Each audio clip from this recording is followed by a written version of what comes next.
Saya menjadi Kristen karena orang tua saya Kristen.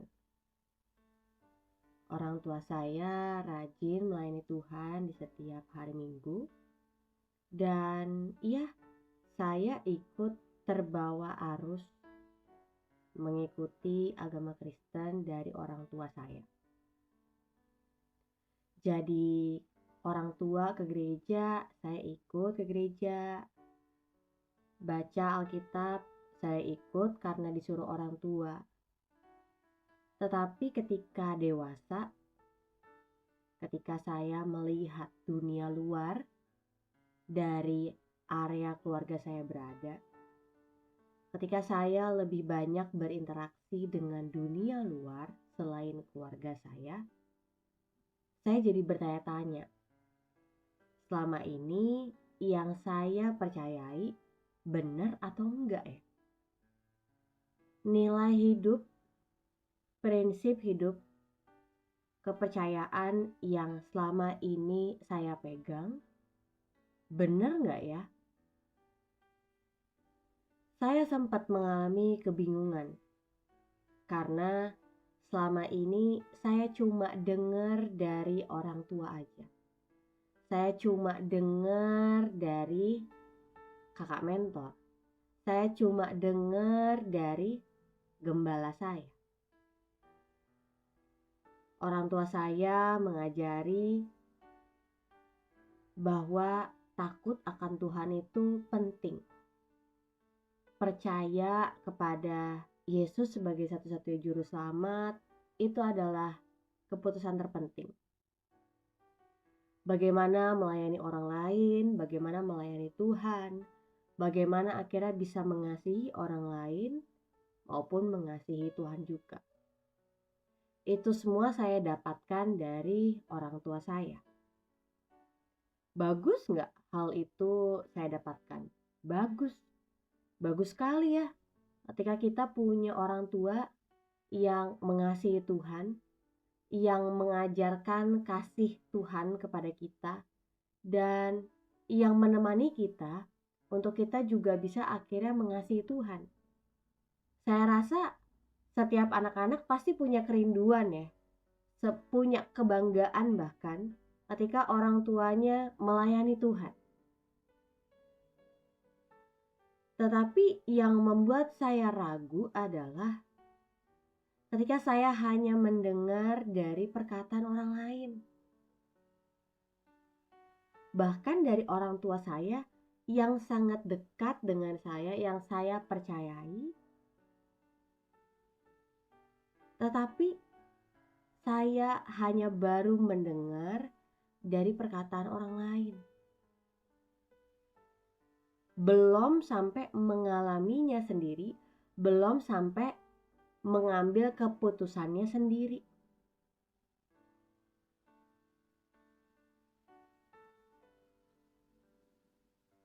Siapa dari kita yang pernah melihat Tuhan?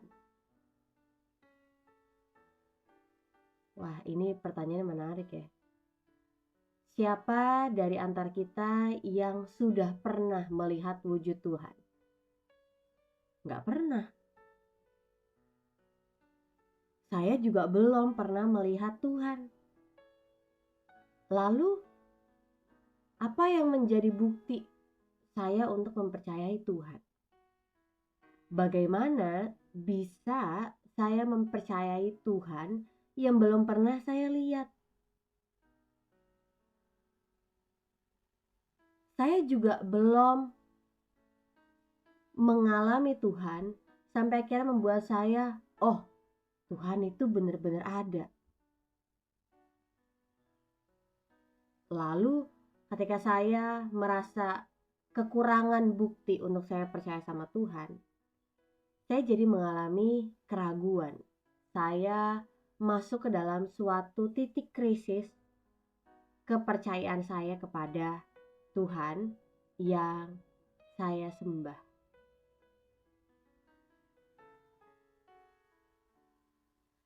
Saya sempat bertanya kepada diri sendiri, apa sih yang buat saya percaya kepada Tuhan Yesus? Apakah saya percaya kepada Tuhan Yesus karena orang tua saya? Karena saya sering ke gereja? Atau saya percaya sama Tuhan Yesus karena keputusan saya sendiri? Karena ternyata iman itu adalah keputusan masing-masing, saudara. Bisa aja kita sering ke gereja. Bisa aja kita punya keluarga semuanya orang Kristen. Bahkan kita punya orang tua yang adalah hamba Tuhan. Tapi kenyataannya pada akhirnya kita akan menghadapi kehidupan sendiri. Seberapa dekatnya kita dengan orang tua maupun keluarga kita, pada akhirnya kita akan menghadapi hidup kita dengan keputusan kita sendiri. Demikian juga dengan keputusan kita untuk percaya sama Yesus. Keputusan kita untuk ikut hidup sebagaimana Kristus telah hidup. Coba kita udah lihat deh kenyataannya. Ada banyak orang yang tadinya Kristen dan dalam perjalanan tiba-tiba meninggalkan Tuhan. Ada beberapa orang yang akhirnya mengalami sebuah krisis kepercayaan terhadap Kristus, padahal orang tuanya adalah hamba Tuhan. Tetapi saya tidak pernah menyesali krisis yang saya alami. Karena pada akhirnya saya tahu bahwa ini adalah tentang saya dengan Tuhan. Ini adalah tentang saya dengan pencipta saya. Bukan lagi tentang orang tua, saya dan Tuhan. Bukan. Pada akhirnya saya sadar semua keputusan yang saya ambil harus berasal dari keputusan saya sendiri. Bukan karena orang lain yang mengambil keputusan, bukan karena orang lain yang mendesak saya, tapi saya harus sadar bahwa segala sesuatu dalam hidup saya ini yang memiliki tanggung jawab adalah saya. Yang punya keputusan adalah saya. Sulit atau mudahnya kehidupan, sedih atau senangnya hasil dari keputusan saya adalah bagian saya, karena saya yang memutuskan. Bayangin ya, saudara, gimana Bapa di surga mengalami keterpisahan karena memberikan Yesus untuk mengorbankan dirinya dari kayu salib bagi kita. Yang sebelumnya belum pernah mengalami keterpisahan antara bapak dengan anak, tetapi tiba-tiba untuk yang pertama kali dalam selamanya bapak dan anak mengalami keterpisahan sebentar untuk menyelamatkan banyak orang. Dulu saya pernah berpikir, kenapa sih kok Tuhan Yesus harus datang ke dunia? Ada yang tahu? Ya, bagi kita yang dari kecil udah ada lama di gereja, kita pasti udah sering dengar ya bahwa ya Tuhan Yesus datang ke dunia untuk menyelamatkan orang yang berdosa. Tapi pernah kepikir gak apa sih itu dosa? Kalimat yang kita udah sering dengar setiap minggu, setiap hari kita juga perhatikan hidup kita untuk tidak jatuh dalam dosa. Tapi sebenarnya dosa apa sih? Dosa adalah pelanggaran terhadap hukum Allah. Jadi Allah itu kan sumber kebenaran. Ketika tidak menuruti Allah, berarti kita juga sama aja melanggar hukum Allah. Semua tahu 10 hukum Taurat ya. Kalau kita mencuri 1 kali aja dalam hidup kita, Padahal sebenarnya menurut kita tuh hal yang sepele ya, mencuri. Tapi kita tetap disebut sebagai pencuri. Dan hukumannya adalah mati di neraka yang kekal. Kalau kita bohong satu kali aja dalam hidup kita akan tetap disebut sebagai pembohong. Mau itu dulu atau sekarang gitu kan ya, kita tetap aja akan dikenal sebagai pembohong. Dan hukumannya adalah mati di neraka kekal. Jadi tidak ada dosa kecil atau dosa besar, dosa putih atau dosa hitam atau abu-abu, nggak ada. Bohong, mencuri, membunuh, menipu orang, itu semua sama. Namanya dosa.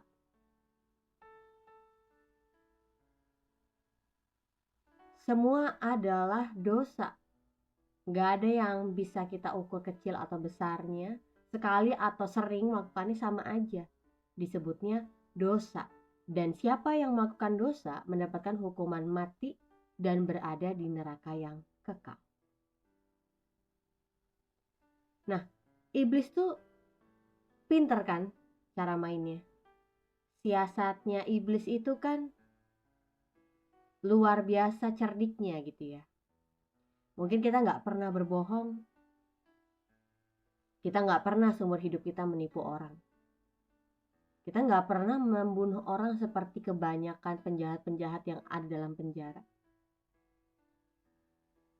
Tapi ketika kita merasa sombong, kita merasa diri kita paling benar, itulah dosa yang tidak kita sadari. Saya juga dulu pernah mengalami itu. Kan tidak sadar ya, udah sombong, gak sadar bahwa diri merasa paling benar, gak merasa bahwa udah merendahkan orang lain dalam hati. Itu sebabnya coba deh ambil waktu untuk berdua bersama Tuhan, bertanya, Tuhan, apakah dosa itu seberbahaya itu? Tuhan, apa sih dosa yang tidak aku sadari? Kenapa sih karena dosa Tuhan Yesus tuh harus datang ke dunia? Saya dalam perenungan saat teduh saya seringkali banyak bertanya hal-hal yang saya jarang tanya ke orang. Saya mau tanya itu ke Tuhan sendiri.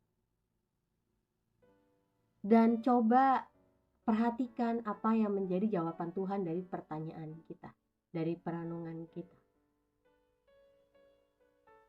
Saya mau katakan, dosa itu sangat berbahaya, sangat merusak, sangat membunuh manusia secara keseluruhan, baik jiwa, tubuh maupun roh. Jadi karena dosa itu sangat berbahaya, sangat merusak, sangat membunuh, sebagaimana Allah telah ciptakan kita pada awalnya, itu sebabnya Allah mau mengorbankan anaknya yang tunggal bagi kita. Memang dosa itu sangat menyenangkan. Dosa itu sangat memberikan kita kenyamanan. Membuat kita seperti ada rasa ketagihan. Tapi kita gak tahu bahwa kita lagi diarahkan kepada sebuah keadaan yang akan membuat diri kita lebih buruk, lebih jahat. Membuat kita tidak lagi serupa dan segambar dengan Tuhan sesuai dengan desain awalnya Allah. Itu sebabnya karena sebab yang sederhana. Karena Allah di surga punya kasih yang besar. Allah gak mau manusia binasa karena dosa. Allah gak mau manusia terus-terusan menderita karena dosa. Karena kalau Kristus tidak turun ke dunia dan menyelamatkan kita, maka tidak hanya kita menderita selama kita di bumi, tetapi di kekekalan kita juga menderita. Kita tidak akan bisa menikmati, menyaksikan berkatnya Tuhan, kebenaran, keadilan karena dosa. Jadi ketika saya mempersiapkan khotbah ini, Justru saya sadar bahwa Allah itu benar-benar tahu ya semuanya yang ada di masa lalu kita, yang terjadi di masa sekarang, dan yang akan terjadi di masa mendatang. Allah tuh tahu. Allah tahu kita bisa binasa. Itu sebabnya Allah kirimkan Yesus bagi kita. Karena seharusnya kita yang mati, kita yang sengsara di neraka, kita yang menderita selama kita di bumi. Kita juga yang harusnya menderita di kekekalan. Tapi ada satu kabar baik bahwa Tuhan Yesus udah menggantikan kita. Dia mengalami penderitaan, dia pikul dosa kita, dia bayar semua yang harus dibayar lunas, dia korbankan dirinya, bahkan taat sampai mati bagi kita. Dari yang seharusnya kita yang dihukum, kita yang menderita, justru kita yang dipindahkan ke sebuah area untuk kita beroleh kebenaran. Kita beroleh hidup yang kekal. Dikatakan supaya setiap orang percaya kepadanya tidak binasa melainkan beroleh hidup yang kekal. Saya sempat bertanya ya, dari antara semua hal yang Allah dapat berikan bagi manusia, dari semua hal yang Yesus dapat berikan kepada manusia, kenapa harus manusia beroleh hidup yang kekal? Iya kan? Saya kepikir ketika saya bawakan khotbah ini dalam suatu ibadah di gereja, ibadah umum, saya sebenarnya nggak mempersiapkan apapun secara mendetail tentang pertanyaan ini. Tapi tiba-tiba ketika saya sedang membagikan firman Tuhan ini, saya bertanya kepada Tuhan dalam hati saya, iya ya, kenapa dari antara semua pilihan, entah itu hal-hal material, uang, kekayaan, kesehatan, apalagi hikmat, pengertian, kebijaksanaan, kenapa dari antara semua pilihan itu Allah memberikan manusia hidup yang kekal? Allah memberikan mereka yang percaya untuk beroleh hidup yang kekal. Kenapa? Karena ternyata Allah kita yang luar biasa, yang tahu kebutuhan yang paling dibutuhkan oleh manusia adalah hidup kekal.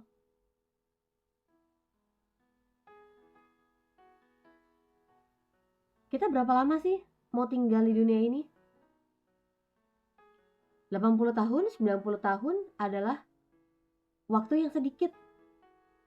Iya, itu adalah waktu yang pendek loh.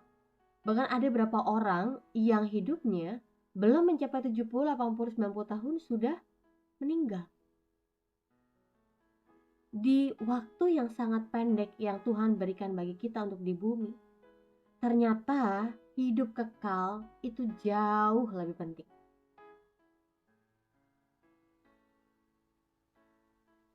Jadi kita yang percaya kepada Kristus memperoleh hidup yang kekal adalah sebuah hal yang penting. Percaya nggak Bapak Ibu, saudara-saudara sekalian? Meskipun itu adalah sesuatu yang terjadi nanti ya, di masa yang mendatang.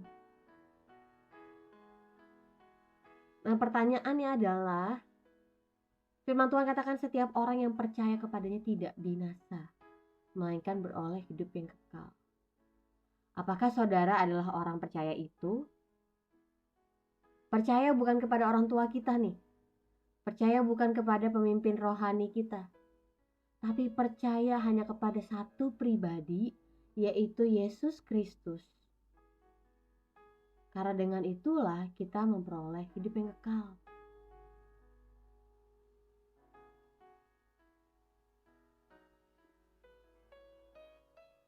Di kekekalan, itu gak ada yang namanya batasan waktu. Tanggal, bulan, siang, malam, pergantian tahun gak ada. Namanya kekal.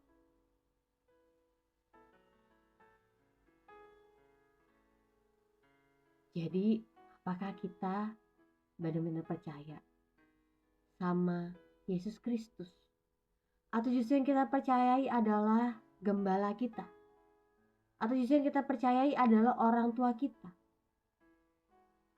keliru. Saya mengatakan ini bukan berarti saya tidak menghormati atau respect terhadap para gembala, para hamba Tuhan, dan orang tua kita, bukan. Tetapi jangan keliru. Kita harus percaya kepada Yesus, bukan kepada manusia. Kita harus percaya kepada firman Tuhan, bukan kepada pengajaran manusia. Yohanes 3 ayat 17 kan mengatakan, sebab Allah mengutus anaknya ke dalam dunia bukan untuk menghakimi dunia, melainkan untuk menyelamatkannya oleh Dia. Bagi saya ini keren banget loh. Kita punya Allah yang besar kasihnya, Allah yang masih memikirkan bagaimana menyelamatkan manusia. Beda sama pengajaran atau agama-agama lain. Biasanya yang diajarkan apa? Kita harus berusaha ya untuk kita mencapai surga, untuk kita bisa hidup kudus, untuk kita bisa hidup suci. Pertanyaannya sekarang, bisa gak kita hidup suci? Bisa gak kita hidup kudus? Menurut standarnya Tuhan ya, bukan menurut standar kita. Bisa gak kita berusaha menyelamatkan diri kita untuk selalu berbuat benar? Gak bisa. Gak bisa. Kebenarannya adalah Tuhan yang pertama kali berinisiatif untuk menyelamatkan kita. Benar banget bahwa Allah itu adalah kasih, sehingga semua inisiatif Allah itu berlandaskan kasih. Beda sama kita. Kita ini bodoh, teman-teman, saudara, bapak, ibu yang mendengarkan. Kita ini gak tahu cara membedakan mana yang salah, mana yang benar. Mencari Allah aja, inisiatif untuk mencari Allah aja tuh gak ada. Kita tidak berbuat baik, hidup kita semua menyeleweng. Itu kan yang dikatakan oleh Roma 3. Rasa takut akan Allah tuh kita gak punya, kita gak miliki, kita gak bisa berpikir untuk aku mau takut akan Allah. Enggak. Itu sebabnya harus Allah yang pertama kali take action. Harus Allah yang pertama kali berinisiatif untuk menyelamatkan manusia. Yohanes 3 ayat 18 mengatakan, barang siapa percaya kepadanya, ia tidak akan dihukum. Barang siapa tidak percaya, ia telah berada di bawah hukuman, sebab ia tidak percaya dalam nama anak tunggal Allah. Yang tadi mengaku bahwa dirinya sudah percaya, yakin ya, udah percaya ya. Saya mau katakan bahwa keputusan untuk percaya kepada Yesus itu sifatnya personal. Dan keputusan ini bukan hanya terjadi satu kali udah selesai. Tapi saya mau katakan itu harus dijalani dan dibuktikan setiap hari. Bahkan setiap saat. Karena gini, seringkali kita berpikir, aku kan udah mengaku aku udah dibaptis, berarti udah selesai dong. Itu yang saya juga dulu pikirkan. Berarti sudah selesai dong, semuanya kan sudah dibaptis, sudah mengaku, sudah percaya, udah. Tetapi keputusan kita untuk percaya kepada Yesus itu harus dibuktikan setiap saat. Contoh, ketika saya menyaksikan pernikahan salah satu teman saya, yang biasanya tunggu dari acara pernikahan apa sih? Janji nikahnya, bukan? Janji yang diucapkan hanya satu kali untuk selamanya. Karena saya tidak mempercayai pernikahan yang kedua kali. Tetapi apakah hanya sampai kepada saat itu aja ketika janji pernikahan sudah selesai diucapkan? Kan enggak. Setiap hari, setiap saat, pasangan itu harus membuktikan dari janjinya. Ya sama halnya dengan kita. Kita sudah mengakui dan percaya, tapi kita harus menghidupi apa yang udah menjadi janji kita di hadapan Tuhan.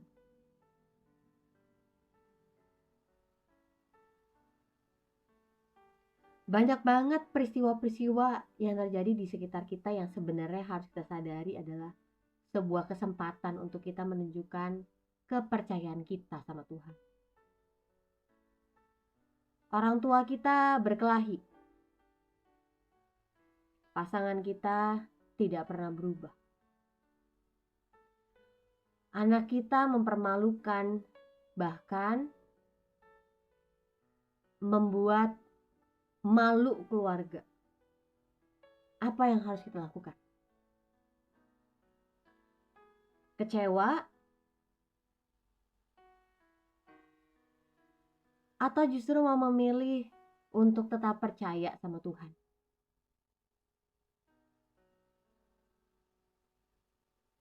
Mau hidup gak acuh? Atau memilih untuk tetap berharap sama Tuhan?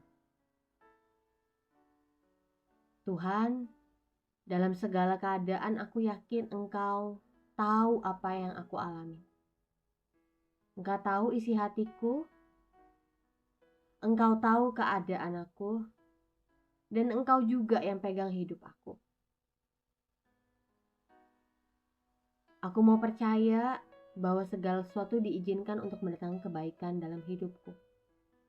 Aku mau percaya bahwa sesulit-sulitnya keadaan, Tuhan gak pernah tinggalin aku.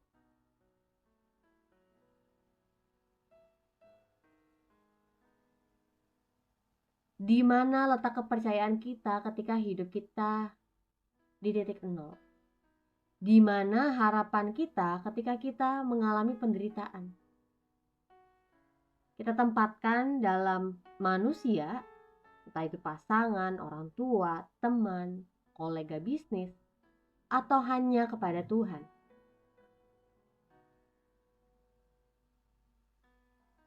Firman Tuhan bilang, barang siapa yang percaya kepada Yesus tidak akan dihukum. Tetapi barang siapa yang tidak percaya sudah berada di hukuman. Sebab tidak percaya kepada Yesus Kristus. Banyak orang kejar Tuhan Yesus karena berkat-Nya aja.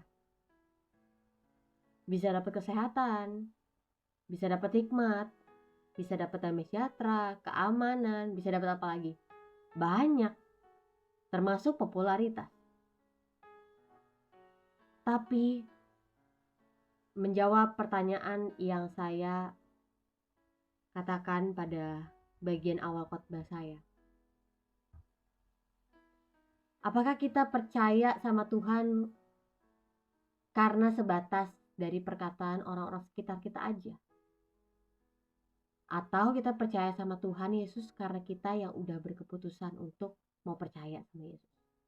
Apakah kita beriman kepada Yesus karena kita sudah melihat ada bukti ini, bukti itu?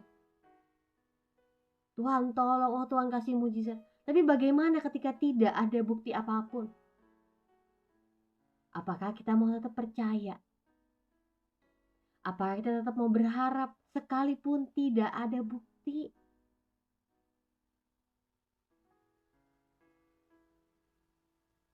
Bagaimana ketika doa kita gak dijawab?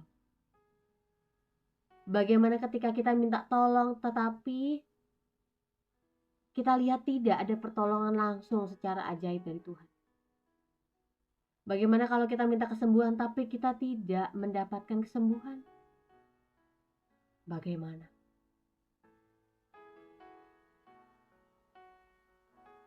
Yuk kita percaya kepada Tuhan karena Dia adalah Tuhan.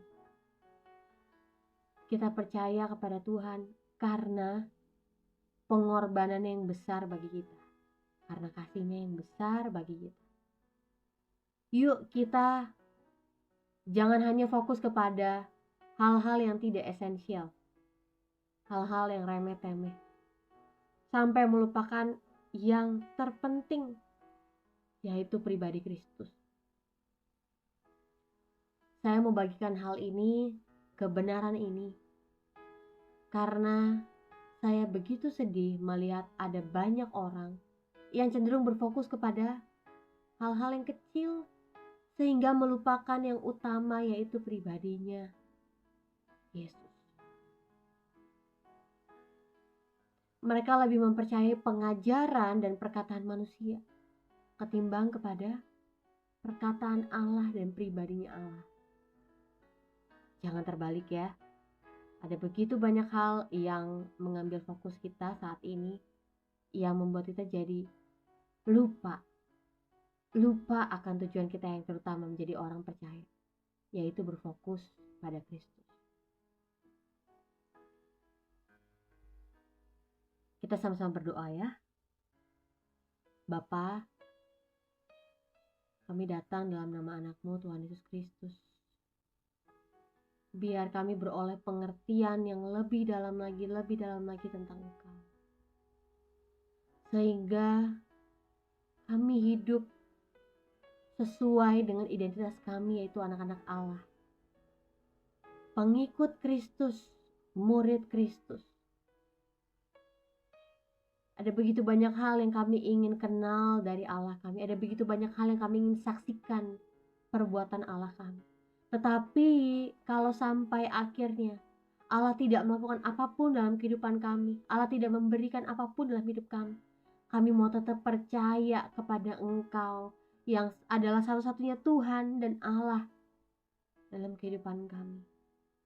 Tuntun kami, sertai kami, bimbing kami Tuhan, karena kami mudah untuk terdistraksi oleh banyak hal. Bantu kami untuk bisa mengasihi-Mu sebagaimana Engkau telah mengasihi kami. Di dalam nama Tuhan Yesus, amin.